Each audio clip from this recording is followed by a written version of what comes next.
तुमने उस मामा का अपमान किया उसके लिए जिसने अपना कवच और कुंडल उन पांडवों को दान में दे दिया। मेरा कवच, मेरा कौशल, मेरी प्रतिभा नहीं, वो केवल एक ढाल थी।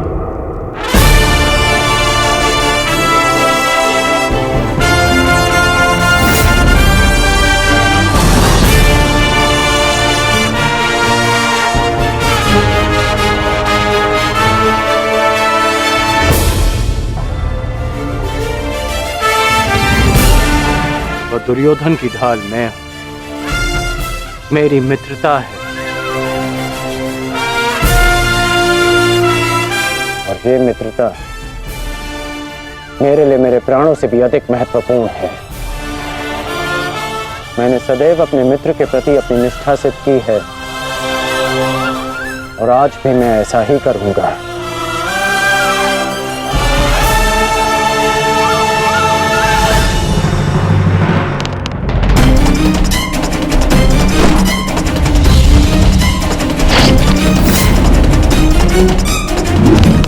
कुरुक्षेत्र में तुम्हारे विरुद्ध खड़ा प्रत्येक योद्धा तुम्हारा शत्रु है पार्थ, जिसका तुम्हें वध करना है। ये धर्म युद्ध उनके विरुद्ध जिन्होंने अधर्म किया। अन्यथा आज तुम भीष्म से भयभीत, भूल गए लक्षाग्रह, कल तुम कर्ण से हो, भूल गए वो द्यूत सभा, परसों तुम ये कहोगे कि मैं आचार्य द्रोण का सामना कैसे करूं। भूल गए मेरा चीरहरण करने का प्रयास। यदि ऐसा ही रहा तो कैसे पूर्ण करोगे अपने साथ हुए अन्याय का प्रतिकार, कैसे लोगे पांचाली के अपमान का प्रतिशोध।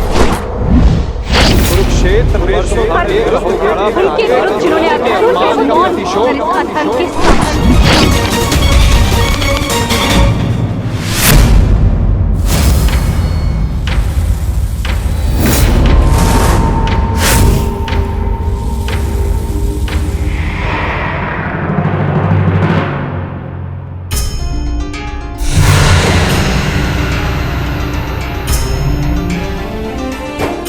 पुत्र का धर्म होता है बढ़ती आयु में अपने पितामह को संभालना। मैं युद्ध क्षेत्र में मैं कैसे गिरा सकता हूं? जिन्होंने मुझे धनुष उठाना सिखाया, जिनके कारण आज मैं सर्वश्रेष्ठ धनुर्धर हूं, उन गुरु द्रोण पर बाण संधान कैसे कर सकता हूं मैं? जीवन में पहली बार आज मेरे हाथ कांप रहे हैं, अर्थात ये सब ठीक नहीं, ये सब ठीक नहीं।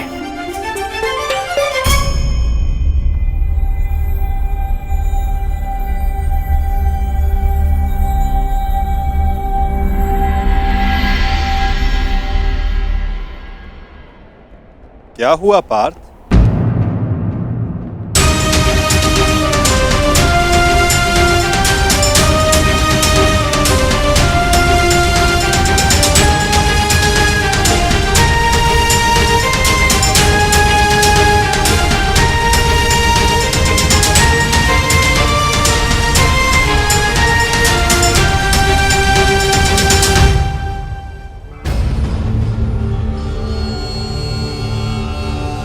जो अपने दृढ़ संकल्प और अचूक लक्ष्य भेदन के लिए जाना जाता है, जो केवल शब्द सुनकर उसका लक्ष्य भेद कर सकता है, आज वही अर्जुन विचलित है या उसके बाण विचलित है।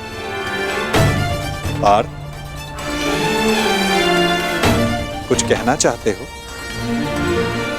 यदि तुम्हारे मन में कोई संदेह, कोई संकोच है तो उसे अपने सखा से बांट सकते हो। नहीं माधव, ऐसा कुछ नहीं है। आज कुछ अधिक ही थक गया हूं मैं, कदाचित इसीलिए। बड़ी विचित्र बात है, जो अर्जुन इतने वर्षों की कठिन तपस्या में नहीं थका, जो 12 साल के वनवास में और 1 साल के अज्ञातवास में नहीं थका, वो आज केवल 1 दिन में थक गया।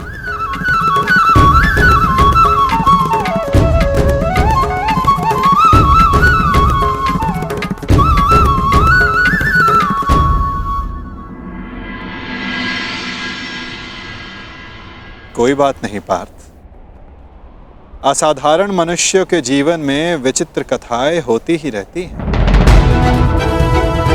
आओ शिविर में चलकर सभी वीर मिलकर भोजन करें। कल से युद्ध प्रारंभ होने वाला है पार्थ। किसे ज्ञात किसके साथ दोबारा भोजन करने का अवसर ही ना मिले।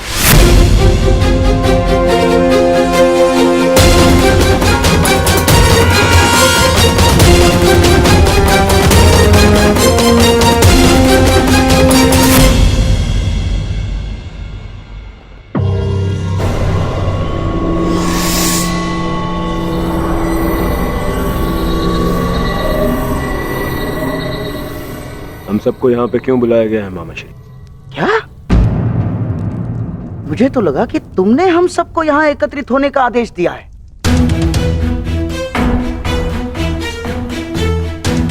कल आरंभ हो रहे युद्ध के निर्देश देने के लिए। मैंने आप सबको यहाँ बुलाया है।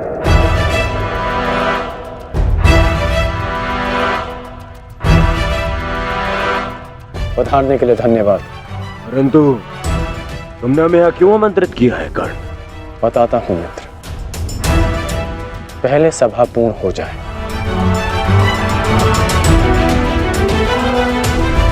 अभी एक योद्धा का आना शेष है।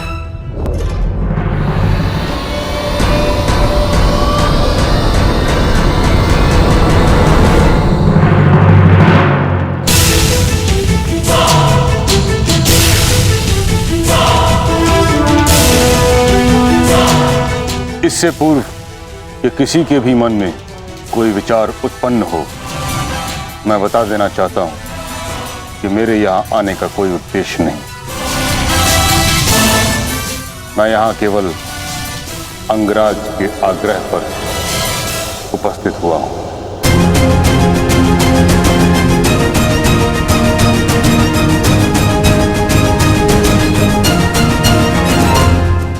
कर्ण, मैं जानना चाहता हूं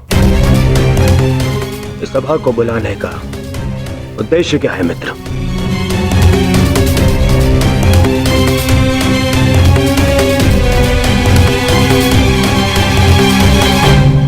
उद्देश्य है युद्ध में विजय।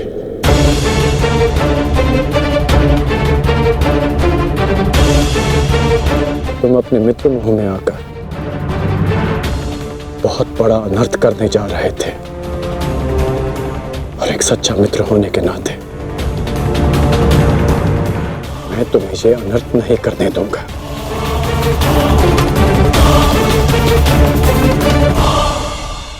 मैं राधेकर्ण आप सबके समक्ष एक प्रस्ताव रखता हूं कि गंगा पुत्र महामहिम भीष्म को फिर से कौरव सेना का सेनापति नियुक्त किया जाए।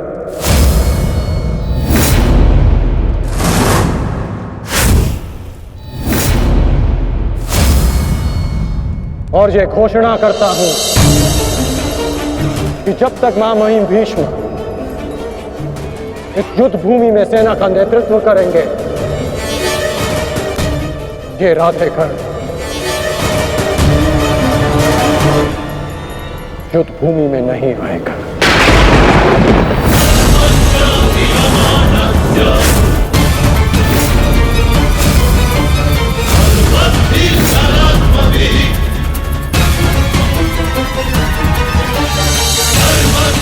ये तुम क्या कह रहे हो मित्र?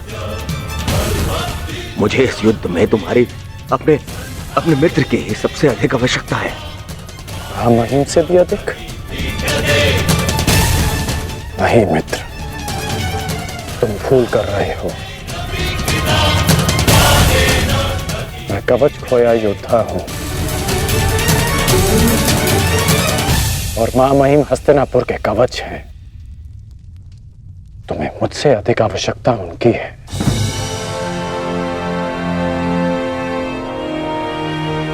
मैं स्वीकार करता हूं कि कौरव सेना का नेतृत्व करने में मां महिम से अधिक सक्षम कोई नहीं।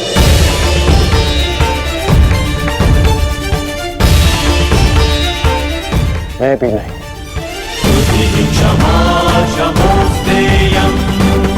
मुझ में योग्यता है, परंतु मां महिम अपने विवेक, धर्म और शौर्य के लिए जाने जाते हैं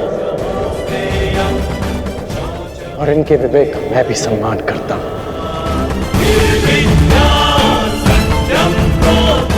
यदि मां महिम मुझे युद्ध से दूर रखना चाहते हैं तो अवश्य इसके पीछे कोई महत्वपूर्ण कारण होगा जिसमें सबका हित होगा। मैं ये सब इसलिए कर रहा हूं क्योंकि मैं तुम्हें हस्तिनापुर के सिंहासन पर देखना चाहता हूं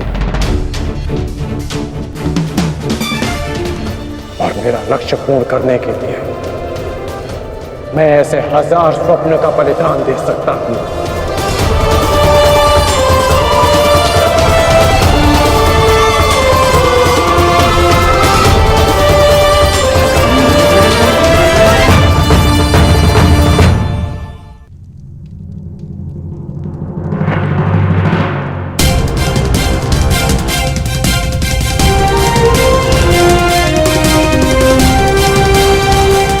आपके बिना कौरवों की विजय संभव नहीं। अपना पद स्वीकार करें।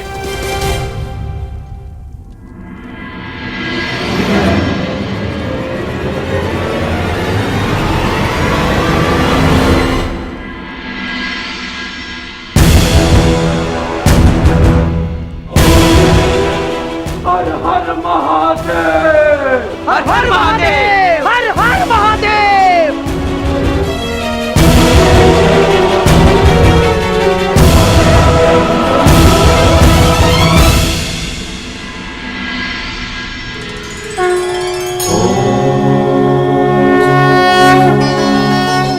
आओ हम साथ मिलकर ये अमृत तुल्य भोजन ग्रहण करें, हमें शक्ति मिले, हमारा तेज एक होके बढ़े।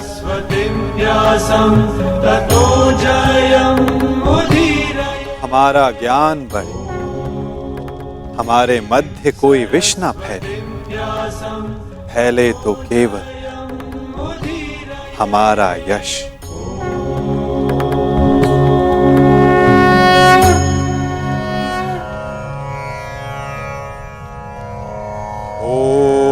सहना भवतु। ओम सहना भवतु। सहनो भुनक्तु। सह वीर्यं करवावहे। सह वीर्यं करवावहे। तेजस्विनाय धीमस्तु। तेजस्विनाय धीमस्तु। मा विद्विषावहि। मा विद्विषावहि। ओम शांति शांति शांति।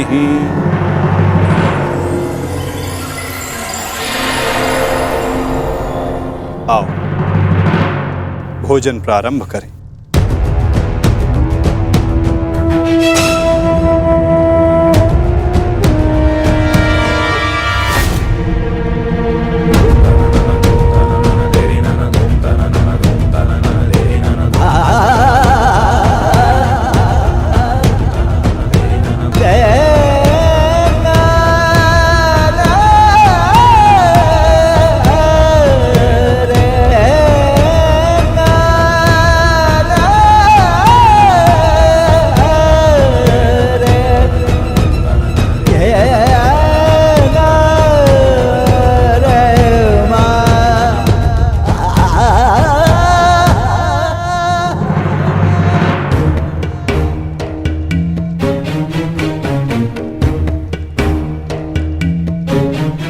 पिताश्री, रात्रि गहरी हो चुकी है, आपको विश्राम कर लेना चाहिए।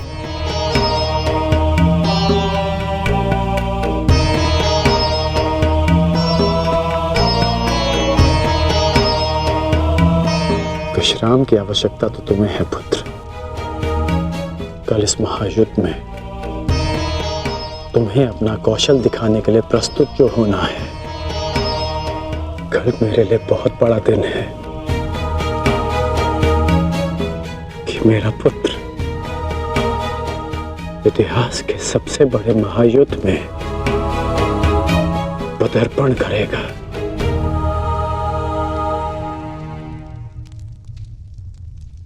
मुझे गर्व है तुम पर।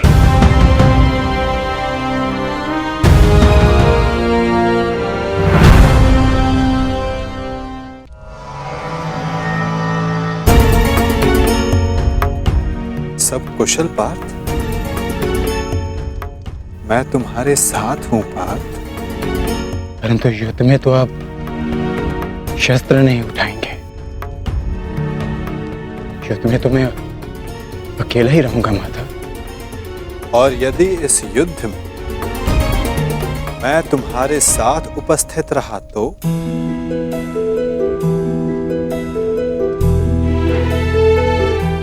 मुझसे अधिक भाग्यवान इस संसार में और कोई नहीं होगा। परंतु मैं जानता हूं मेरी ये कामना अधूरी रह जाएगी। यदि कामना पूर्ण बल से की जाए तो वो अवश्य पूर्ण होती है पार्थ। और यदि प्रार्थना में समर्पण तो वो स्वीकार होती है।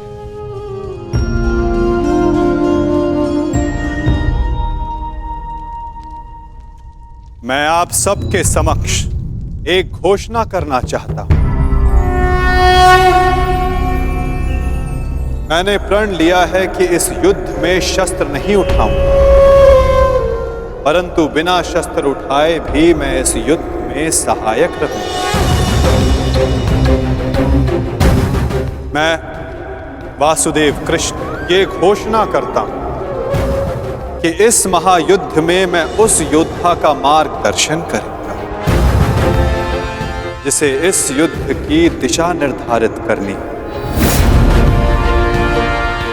ये युद्ध एक यात्रा है और इस युद्ध की यात्रा में मैं अर्जुन का सहयात्री बनूंगा। मेरे हाथ इस युद्ध में अस्त्र भले ही न थामे, परंतु अर्जुन के रथ के अश्वों की रास से अवश्य थामेंगे। मैं इस महायुद्ध महारथी अर्जुन के सारथी की भूमिका निभाऊंगा।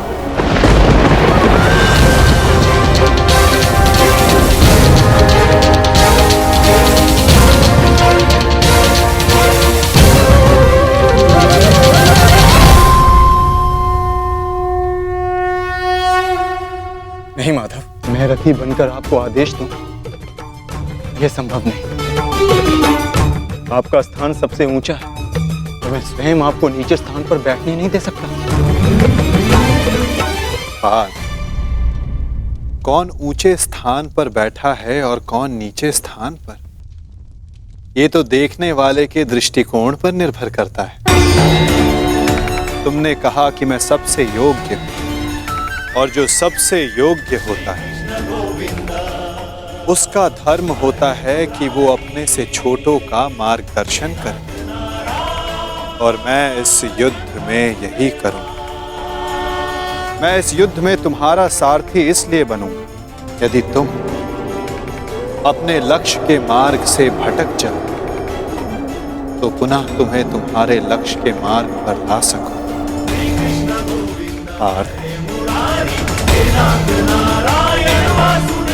मुझ पर विश्वास है ना? निष्ठा है माधव।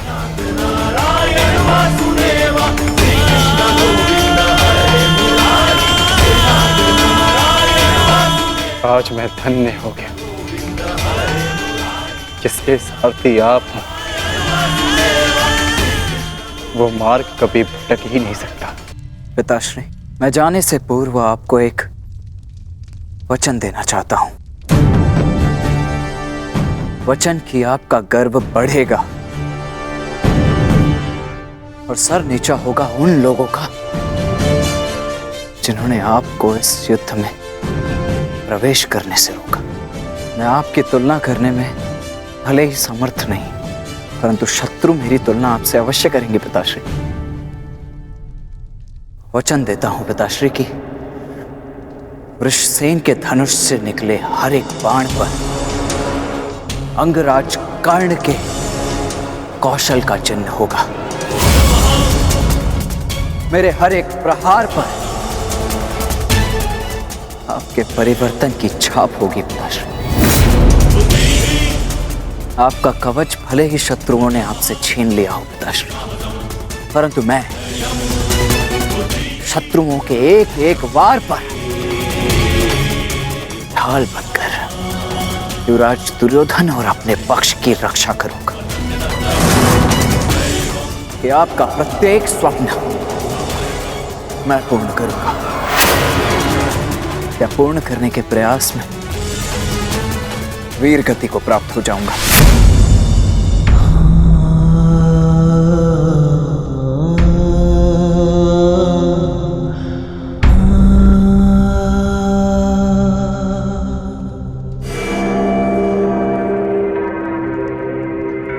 द्रोण शिष्य अर्जुन, द्रोण शिष्य अर्जुन के मन में मैं ये प्रश्न उत्पन्न कर दूंगा पिताश्री की, यदि अंगराज कर्ण का अंश उन पर इतना भारी पड़ रहा है तो तब क्या होगा जब स्वयं अंगराज कर्ण से उनका सामना होगा।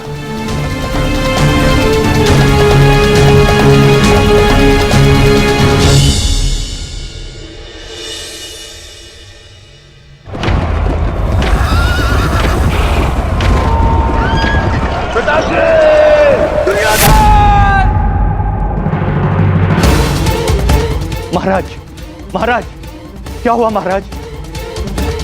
आप ठीक तो है ना? क्या आपने कोई दुस्वप्न देखा है? हाँ, क्योंकि कदाचित दुस्वप्न देखना मेरा प्रारब्ध हो गया है। परंतु संजय, तुम इस समय यहां कैसे? महाराज, महर्षि वेदव्यास जी पधारे हुए हैं आपसे मिलने के लिए, वही समाचार लेकर आया था। किंतु ऐसी स्थिति में मिलना क्या उचित होगा महाराज? महर्षि,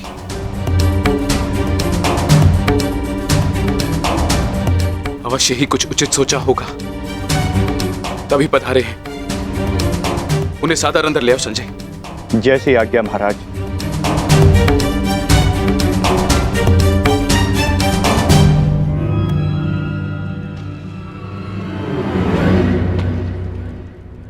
प्रणिपात महाराज। आप महर्षि हैं, मेरे नियोगी पिता भी।